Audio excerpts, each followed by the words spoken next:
আসসালামু আলাইকুম। আমি আজিম স্যার অধ্যয়ন কোচিং থেকে তোমাদের সবাইকে স্বাগত জানাচ্ছি। আজকের ভিডিও ক্লাসে আমরা শিখব একটি সাফিক্স এবং প্রেফিক্স কিভাবে প্র্যাকটিসের মাধ্যমে শিখতে হয়। আমাদের সাফিক্স এবং প্রেফিক্সের মধ্যে বেসিক কয়েকটা নিয়ম জানা থাকলেই আর ভোকাবুলারির উপরে ভালো একটা দক্ষতা থাকলে যে কোনো সাফিক্স প্রেফিক্স খুব সহজেই করা যায়।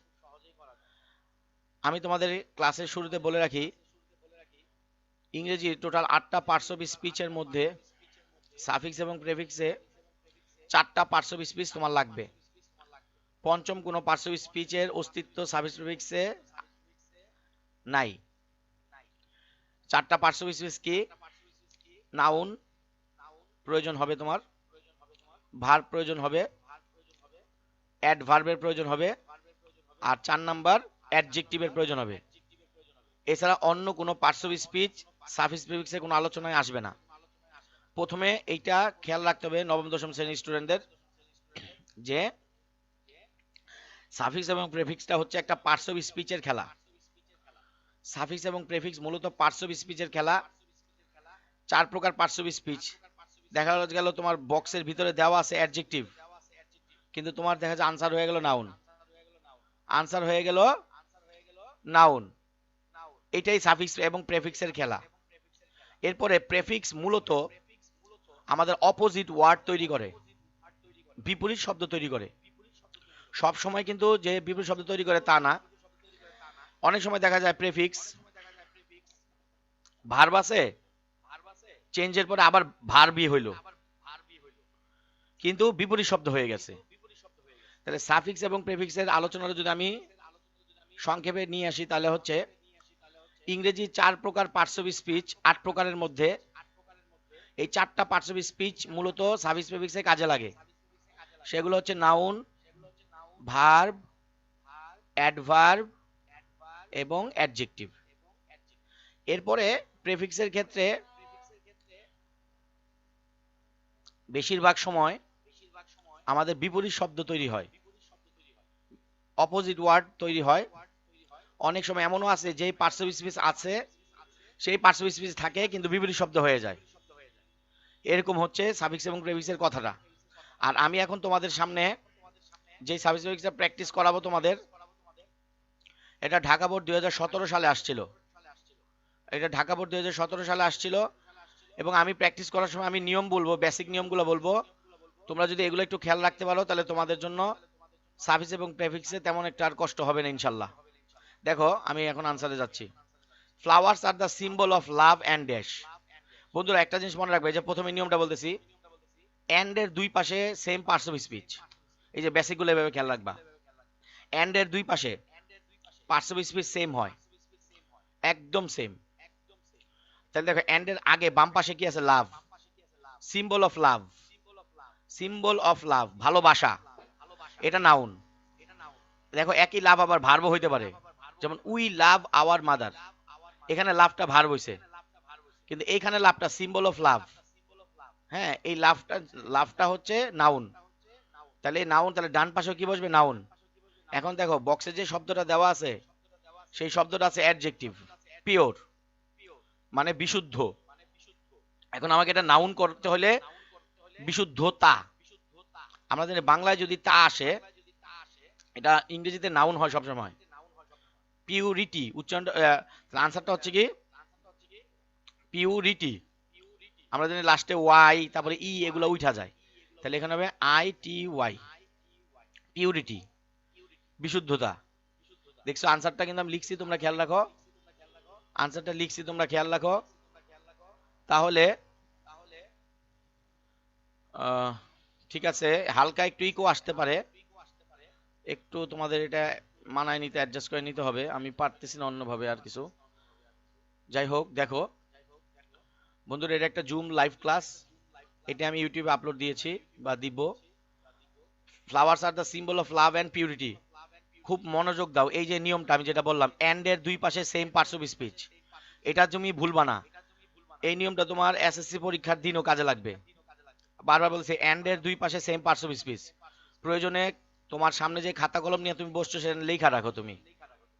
আচ্ছা, এরপরে দেখো, they are dash for their beauty and fragrance. Fragrance মানে সুঘ্রাণ, স্মেল, খুব ভালো স্মেল। দে আর, এরপরে গ্যাপ আছে বন্ধুরা। আর এর পরে যদি গ্যাপ থাকে এবং গ্যাপের মধ্যে যদি ভার্ব থাকে, শুনো মনোযোগ দিয়া, পরে গ্যাপের মধ্যে যদি ভার্ব থাকে, দেখো এটা নো আছে, এখানে কি আছে, নো আছে, জানা। আর এর পরে গ্যাপ থাকলে রাইট ফর্ম অফ ভার্ব অনুযায়ী তোমরা ভার্বের পরে পিপি বসাইবা, তাহলে নোন, ভার্বের পাস ফর্ম নো নিউ, এরপরে কি হইতেছে বন্ধুরা, নোন। এটা রাইট ফর্ম ভার্বের নিয়মে বসে গেছে, দেখো, they are known, they are known, তারা পরিচিত, for their beauty and fragrance, তাদের সৌন্দর্য এবং সুঘ্রাণের জন্য তারা কি, খুবই পরিচিত। দেখো দুইটা নিয়ম কিন্তু বলছি, একটু খেয়াল রাখবা। আচ্ছা, কারণ আনসার তো তোমাদের আমি দিয়েই দিব, কিন্তু এই যে অ্যানালাইসিস গুলা, এই অ্যানালাইসিসটা কিন্তু তোমার জন্য খুব ইম্পর্টেন্ট। আমি দুইটা কথা বলছি, দুইটা নিয়ম বলে ফেলছি, কিন্তু তো এইভাবে যদি মনে রাখতে পারো, তোমার কিন্তু আর বইয়ের নিয়ম পড়ে মুখস্থ রাখা সম্ভব না, কিন্তু কথা শুনে এটা মনে রাখা সম্ভব। এই জন্য আমি অ্যানালাইসিসের ক্ষেত্রে খুব গুরুত্ব দেই। সাম ফ্লাওয়ার্স আর, ওই দেখো আর আছে, আবার আর, হ্যাঁ, আর তাহলে এটা পিপি দাও, নোটেড, নোটেড, আমি আর এটা ব্যাখ্যায় গেলাম না, নোটেড ফর দেয়ার ফ্র্যাগ্রেন্স। আচ্ছা, এখানে পিপি হয়েছে কেন, ভার্বের মধ্যে নোট আছে, নোট এটা ভার্ব আছে। আমি বলছি কি টু বি ভার্ব, এমিজ আর ওয়াজার পরে যদি বক্স গ্যাপের ভিতরে ভার্ব থাকে, তাহলে তুমি এটা পিপি লিখে দিবা। আচ্ছা, for their fragrance and summer for their beauty, কিছু সুন্দর হচ্ছে তার, আমাদের কাছে এগুলো হচ্ছে কিছু তাদের সুঘ্রাণ এবং কিছু তাদের সৌন্দর্য। But the rose is favourite to us for its colour and beauty, কিছু ফুলের সৌন্দর্য আছে, আবার কিছু ফুলের সুঘ্রাণ আছে, কিন্তু গোলাপ এমন একটি ফুল যার দুইটাই আছে। ইটস মাদার প্লেস, এখানে মাদার প্লেস বলতে জন্মস্থানকে বোঝানো হয়েছে, is the city of Paris. The dash are, দেখেন খুব ইম্পর্টেন্ট, শুনেন, টিএইচই দা, এটা আর্টিকেল, এ এন দা, এই তিনটি কে আর্টিকেল বলে, আমরা ক্লাস 2 থেকে 3 থেকে শিখছি। খুব মনোযোগ দিয়ে শুনেন আমি এখন কথাটা কি বলি। আর্টিকেলের পরে যদি গ্যাপ থাকে, তাহলে নাউন নাইলে অ্যাডজেক্টিভ, নাউন নাইলে অ্যাডজেক্টিভ। আবার বলতেছি, আর্টিকেলের পরে যদি গ্যাপ থাকে, তাহলে নাউন নাইলে অ্যাডজেক্টিভ।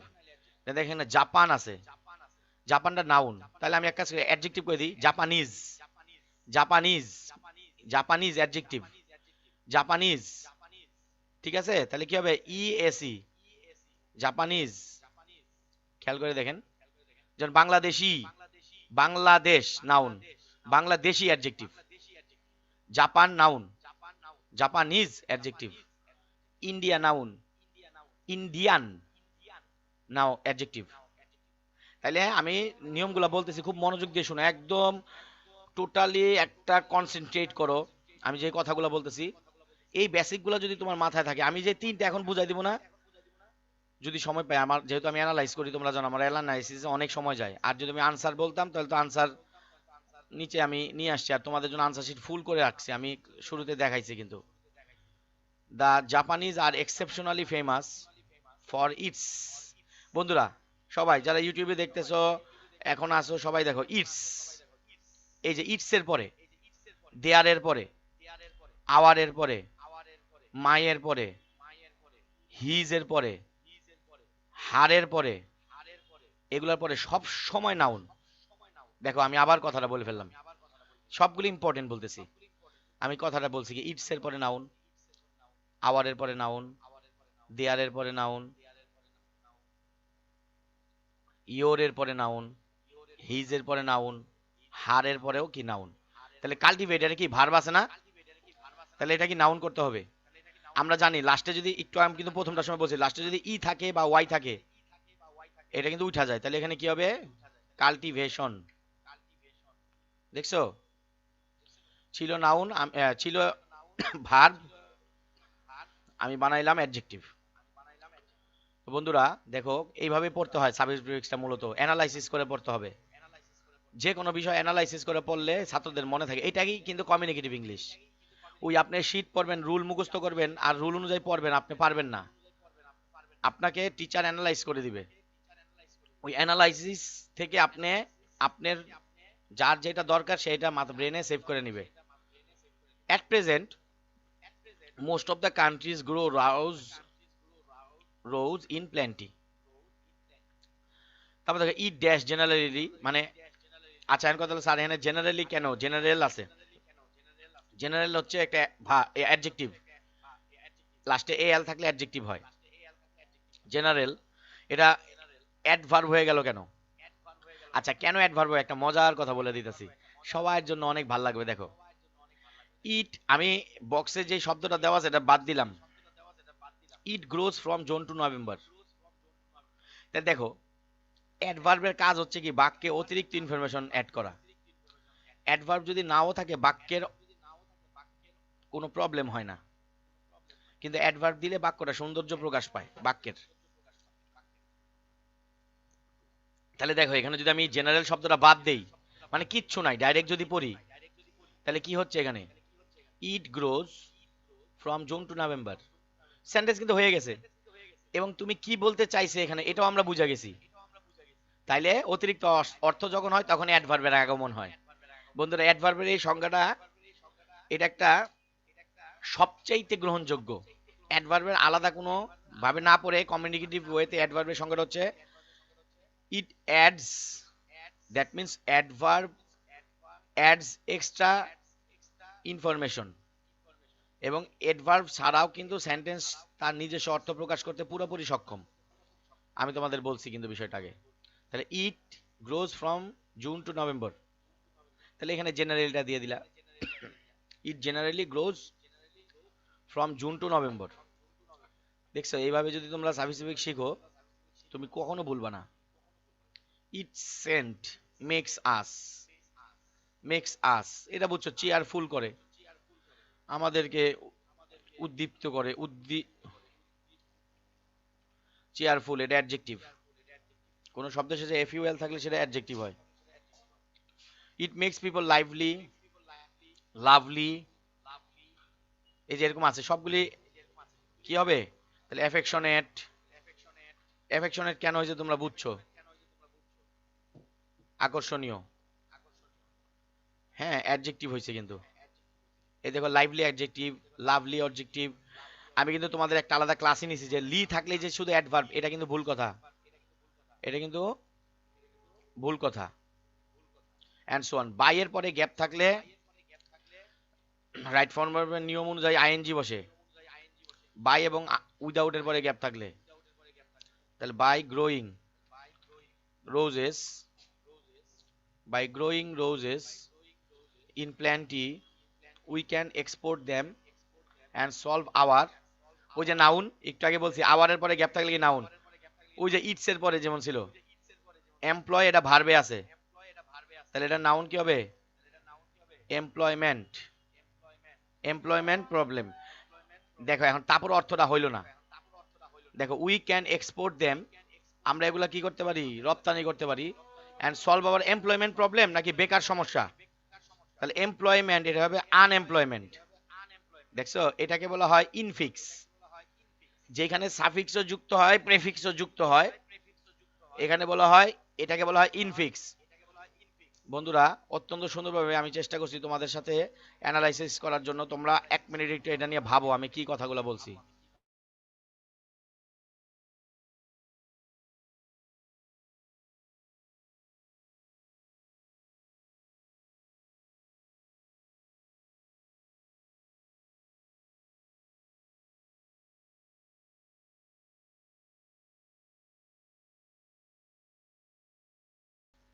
তো বন্ধুরা তোমরা দেখলা আমি করলাম ফ্লাওয়ার্স আর দা, আমি আনসারটা এবার পড়তেছি দেখো।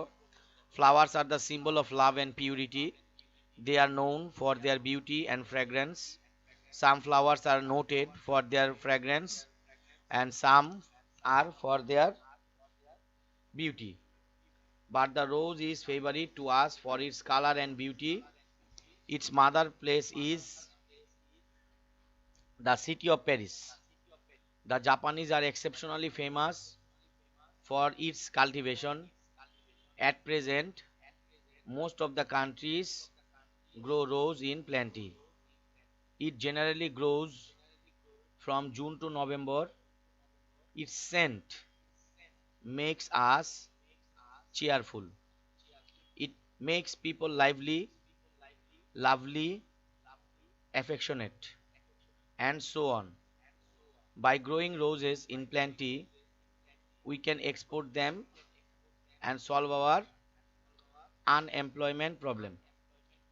বন্ধুরা, এটা অ্যানালাইসিস করা শেষ হইলো।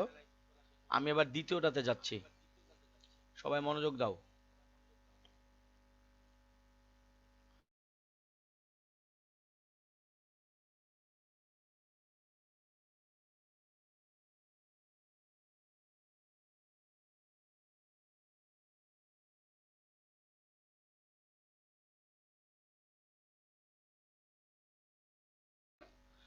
বন্ধুরা, তাহলে 2 নাম্বারটা দেখো।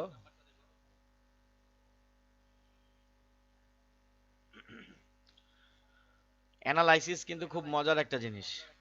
এটা যেই স্টুডেন্টরা অ্যানালাইসিসে মজা পাওয়া যায়, তাদের কষ্ট প্রথমত অনেক কমে যায়, অনেক কষ্ট কমে যায় তাদের। কারণ এই বইয়ের নিয়ম কানুন হাবি জাবি, এবং তাদের ইংলিশ বেসিক খুব স্ট্রং হয়, এবং they can speak in English fluently and easily, খুব সহজে, কারণ তাদের ইংলিশটা বুঝতে এবং বুঝাতে সহজ হয়ে যায়। তো এটাই আসলে কমিউনিকেটিভ ইংলিশের মূল থিম। যারা বুঝার তারা এভাবে সুন্দর করে বুঝে। লোডশেডিং, আসো আবার পড়ি। হ্যাঁ, আমি কিন্তু আগের রুলগুলো কিন্তু সব জায়গায় কাজে লাগবে। Load shedding is one of the most common problems of Bangladesh. Lives of our citizens are seriously hampered. আমি প্রথমটার উত্তর নিয়ে কোনো অ্যানালাইজ করবো না, কারণ তোমরা এটা জানো। এখন কথা হলো, স্যার আচ্ছা আপনি অ্যানালাইজ করেন। আচ্ছা আমি অ্যানালাইজ কেমন, আমি এনে এল ওয়াই দিছি কেন দেখো আগে, আমার কথার সাথে কাজে মিলে কিনা। আমি কি বলছি, অ্যাডভার্ব কখন, যখন বাক্যে অ্যাডভার্ব শব্দ না বসাইলেও বাক্যের মূল অর্থের কোনো পরিবর্তন হয় না। অ্যাডভার্বের আগমনে বাক্যটার অর্থটাতে একটু সৌন্দর্য হয়। যেমন দেখো, lives of our citizens are hampered for load shedding, হয়ে গেছে কিন্তু সেন্টেন্স। তুমি এখানে যদি সিরিয়াসলি না বলো তাও হয়ে গেছে। তাহলে দিলাম এই যে সিরিয়াসলি। আচ্ছা, একজন মেসেজ দিছো, সেটা হচ্ছে স্যার আর এর পর এখানে পিপি হইলো না কেন? পিপি হবে কেমনে? পিপি হইতে হলে তো ভার্ব লাগবো। এখানে তো সিরিয়াস অ্যাডজেক্টিভ, শব্দের শেষে ও ইউএস থাকলে অ্যাডজেক্টিভ না, তাহলে অ্যাডজেক্টিভের আবার পিপি হয়? আমি তো বলছি ব্র্যাকেটের ভিতরে যদি ভার্ব থাকে তাহলে পিপি হবে। ভার্বের হয় পিপি, অ্যাডজেক্টিভের তার পিপি হওয়ার সুযোগ নাই, মানে পাস্ট পার্টিসিপল ফর্ম হওয়ার সুযোগ নাই। আর এখানে অ্যাডভার্ব কেন হয়েছে তোমরা বুঝে ফেলছো। ঠিক এইভাবে অ্যাডভার্ব দেখবা সারা জীবন, অ্যাডভার্ব বাইর করবি তোরা এইভাবে, এত মজা লাগবে। তোমরা তোমাদের ছোট ভাই বোনদের এইভাবে পড়াবে অ্যাডভার্ব বের করার জন্য। তবে এই সিস্টেমটা কমপক্ষে অষ্টম শ্রেণী হইতে হবে, ছোটদের এটা শেখানো যাবে না। Lives of our citizens are seriously hampered for load shedding. আমি সিরিয়াসলি শব্দ না বললেও দেখো বাক্যের অর্থের মূল অর্থের কোনো পরিবর্তন হয় না। Lives of our citizens are hampered for load shedding হয়ে গেছে, কিন্তু সিরিয়াসলি দেওয়া থেকে একটু গুরুত্বটা বাড়ছে, এই আর কি। তারপর দেখো, স্টুডেন্টস ফেস, ফেস ভার্ব, ভার্বের পরে গ্যাপ থাকলে নাউন, ভার্বের পরে গ্যাপ থাকলে নাউন। ডিফিকাল্ট আছে এখানে, মাঝে মধ্যে অ্যাডজেক্টিভও বসে, তো বেশিরভাগ নাউন বসে। ডিফিকাল্ট এটা অ্যাডজেক্টিভ আছে, তাহলে অবশ্যই নাউন করে নিতে হবে এটা, ডিফিকাল্টি। স্টুডেন্টস ফেস ডিফিকাল্টি, অথবা ডিফিকাল্ট স্টুডেন্টস আছে যেহেতু, তো ডিফিকাল্টিটা প্লুরাল করে দেই, তাহলে কি হয় আই ইএস। স্টুডেন্টস যেহেতু আছে, যদি আমি শুধু স্টুডেন্ট দিত তাহলে ফেসেস হইতো, আর ডিফিকাল্টি দিতাম। আমি ডিফিকাল্টিস কেন দিছি? Students face difficulties in reading during load shedding. আচ্ছা এরপর দেখো, dash activities are also hampered. Industry activities না, তোমরা জানো ইন্ডাস্ট্রিয়াল অ্যাক্টিভিটিস, ইন্ডাস্ট্রিয়াল অ্যাক্টিভিটিস। লাস্টে ওয়াই থাকলে কিন্তু আমি বলছি এগুলো উঠে যায়, ওয়াই থাকলে ই থাকলে এগুলো উঠে যায়, তাহলে কি হবে? Industrial activities are also hampered. We should use electricity. দেখো এন্ডের দুই পাশে সুন্দর করে দুইটা গ্যাপ দিয়ে দিছে, একটার উত্তর দেয় নাই। যদি একটা দিয়ে দিত বুঝতাম তো আরেকটা কি হবে, কোন পার্টস অফ স্পিচ হবে। তাহলে এখন আমি দুইটাই সাজাবো সুন্দর করে। উই শুড ইউজ ইলেকট্রিসিটি, আমাদের ব্যবহার করতে হবে ইলেকট্রিসিটি। তার মানে কি, একটু মিতব্যয়িতার সহিত এবং সততার সহিত, অনেস্টলি অ্যান্ড ফ্রুগ্যালি, অনেস্টলি অ্যান্ড দুইটা অ্যাডভার্ব দিয়েছি, অ্যান্ড ফ্রুগ্যালি। ফ্রুগ্যালি মানে, ফ্রুগ্যাল মানে মিতব্যয়, যিনি মিতব্যয়ী তারে ফ্রুগ্যাল বলে। আর ফ্রুগ্যালিটি মিতব্যয়িতা, মিতব্যয়িতা অর্থাৎ আয় বুঝে ব্যয় করার অভ্যাস। অ্যান্ড শুড ক্রিয়েট, ওই যে ভার্বের পরে গ্যাপ আছে বন্ধুরা, ভার্বের পরে গ্যাপ, আমি একটু আগে বলছি নাউন, অ্যাওয়ারনেস, অ্যাওয়ারনেস। দেখেন আমার এই ছোট্ট কয়েকটা কথা যদি আপনি শুনেন, আমি ইউটিউবের লিঙ্কটাও দিয়ে দিব, তোমরা বারবার যদি এটা শুনো, তোমার কিন্তু আর দ্বিতীয়বার ভয়ের কোনো কারণ নাই। Among people to solve this, nation আছে এখানে, এটা হবে ন্যাশনাল প্রবলেম, এটা তোমরা সবাই বুঝতে পারছো। কিছু জিনিস উত্তর তোমার ব্রেন নিজেই বাড়ি দিবে, ন্যাশনাল প্রবলেম। বিসাইডস, এছাড়াও, গভর্নমেন্ট শুড টেক, এই যে টেক ইফেক্টিভ স্টেপস, এই যে টেক হচ্ছে ভার্ব, ইফেক্ট এটাও ভার্ব আছে, এন্ড এটার ইফেক্ট, ইফেক্ট এইভাবে নাউন দিলে হয় না, এই জন্য এটাকে অ্যাডজেক্টিভ দিয়ে দিব। Effective steps to upgrade, upgrade, upgrade মানে কি, বৃদ্ধি করা। UP, upgrade our power station, two mitigate মানে কি কমানো, দা ডিসঅ্যাডভান্টেজেস, এটাতে ফলে আমাদের অনেক সমস্যা হয় কিন্তু, ডিসঅ্যাডভান্টেজ, এই জন্য ডিসঅ্যাডভান্টেজেস অফ আওয়ার পিপল। বন্ধুরা এই ছিল দ্বিতীয় সাফিক্স এবং প্রেফিক্সটা। আমি এটা উত্তরটা তোমাদের সামনে শেয়ার করতেছি, বলতেছি দেখো। Load shedding is one of the most common problems of Bangladesh. Lives of our citizens are seriously hampered for load shedding. Students face difficulties in reading and in reading during load shedding.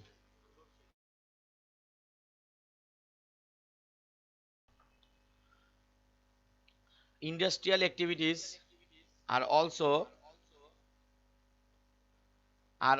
hampered.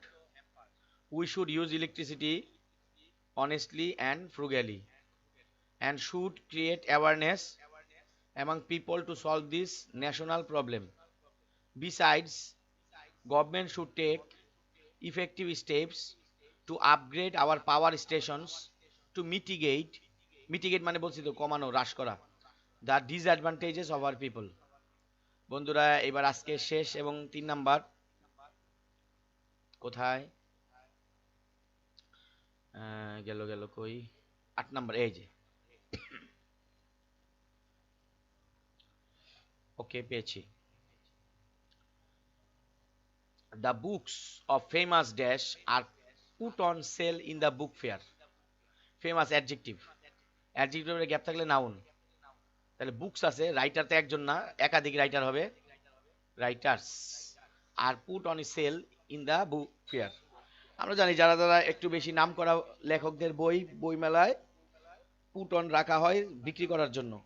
Most of the, একটু আগে কিন্তু বলছি দা এর পরে আর্টিকেলের পরে gap থাকলে হয় noun নাহলে অ্যাডজেক্টিভ, এন আছে ভার্ব। তাহলে এবার ভিজিটর্স, টোর্স কেন হয়েছে তোমরা জানো, visitors buy books of different, দেখো ডিফারেন্ট একটা অ্যাডজেক্টিভ, অ্যাডজেক্টিভের গ্যাপ, তাহলে কি হবে noun. Publishers, publi publishers. Almost no visitor returns from the fair without making any purchase, মানে প্রায় বেশিরভাগই দর্শনার্থীরা কেউই ফিরে না কোনো কিছু কেনাকাটা না কইরা। দা, ওই যে আবার আর্টিকেল পরে গ্যাপ, তাহলে বাই আছে ভার্ব, হয়ে যাবে noun. The buyers like to buy at a fair price, মানে যারা ক্রেতা তারা চায় যে ন্যায্য মূল্যে কিনতে, ফেয়ার প্রাইস মানে ন্যায্য মূল্য। আবার বুক ফেয়ার ইজ অলওয়েজ ক্রাউডি অথবা ক্রাউডেড, অ্যাডজেক্টিভ। অ্যাজ যেহেতু ভেরিয়াস, আর ও ইউএস, অ্যাজ ভেরিয়াস, ওই যে ওয়াই থাকলে কাটা যায়, অ্যাজ ভেরিয়াস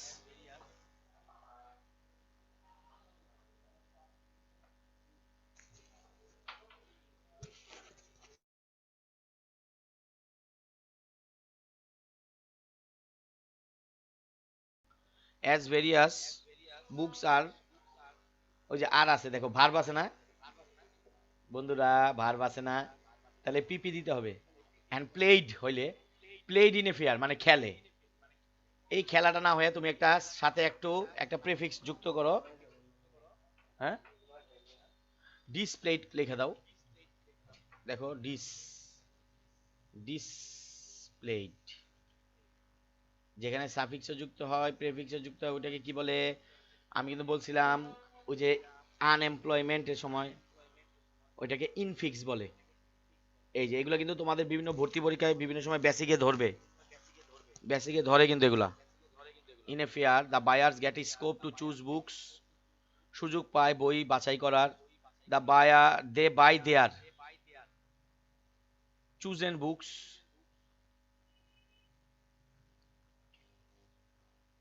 একটা এন দিয়েছি, after a long search this facilities available, না না, unavailable in any place other than a book fair, মানে বই মেলা ছাড়া অন্য কোনো লাইব্রেরিতে গেলে কিন্তু এটা সম্ভব না, সম্ভব না, unavailable in any place other than a book fair. A book fair is always welcomed by the students. বন্ধুরা সব সময় স্টুডেন্টরা এটাকে খুবই সুন্দরভাবে স্বাগত জানায়। এই হচ্ছিল 3 নাম্বার এবং শেষেরটার উত্তর। The books of famous writers are put on sale in the book fair. Most of the visitors buy books of different publishers. Almost no visitor returns from the fair without making any purchase. The buyers like to buy at a fair price. Our book fair is always crowded as various books are displayed in a fair. The buyers get a scope to choose books. They buy their chosen books after a long search. This facility is unavailable in any place other than a book fair. A book fair is always welcomed by the students. বন্ধুরা এইটা হচ্ছে Dhaka board 2015 সালের প্রশ্ন। এটা তোমাদের কাছে যাওয়াটা tough, নতুন টেস্ট পেপারগুলোতে 15 সালের প্রশ্ন নাই। হ্যাঁ, তাহলে আমি আজকে তোমাদের প্রথমে 2017, 2016 এবং 2015 শেষ, এটা এই 3টা করাইলাম। আশা করি তোমরা আমার অ্যানালাইসিসটা থেকে উপকৃত হয়েছো। যারা ইউটিউবে দেখলা তোমাদেরকে আমার পরবর্তী ভিডিও দেখার আমন্ত্রণ জানিয়ে আজকে আমি এখানেই শেষ করতেছি। তোমরা ভালো থাকো, আল্লাহ হাফেজ।